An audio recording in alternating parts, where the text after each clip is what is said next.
Hi friends, Ayyanar துணையில் அடுத்தடுத்த எபிசோடில் என்ன நடக்குதுங்கிறத பார்க்கலாம். வாங்க வீடியோக்குள்ளே போகலாம். நம்ம சேனல் இன்னும் சப்ஸ்கிரைப் பண்ணாதவங்க சப்ஸ்கிரைப் பண்ணிக்கோங்க. வானதி அவங்க பேக் எல்லாம் எடுத்துக்கிட்டு கிளம்பி வந்துடுறாங்க.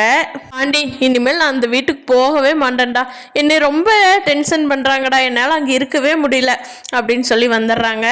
அதுக்கு எல்லாம் இருந்துக்கிட்டு என்னங்க இப்படி கிளம்பி வந்துட்டாங்க, என்னன்னா பண்ணுறது அப்படின்னு சொல்லி சேரனகிட்டையும் சோழன்கிட்டையும் கேட்குறாங்க. அதுக்கு சோழன் சொல்கிறாரு, பண்ணுறது வேற என்ன பண்ணுறது, பாண்டிக்கும் வானதிக்கும் கல்யாணம் பண்ணி வச்சிட வேண்டியதுதான் அப்படிங்கிறாங்க.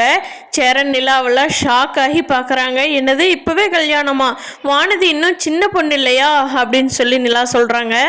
ரைட்டாகவே கல்யாணமெல்லாம் பண்ணலாங்க, அவங்க இஷ்டத்துக்கு பண்ணலாங்க, சின்ன பொண்ணுலாம் ஒன்றும் கிடையாது அப்படிங்கிறாங்க. பார்க்கலாம் ஃப்ரெண்ட்ஸ், பாண்டிக்கும் வானதி கல்யாணம் ஆகுதா, சேரன் சோழன் எல்லாம் என்ன முடிவெடுக்கிறாங்கங்கிறத.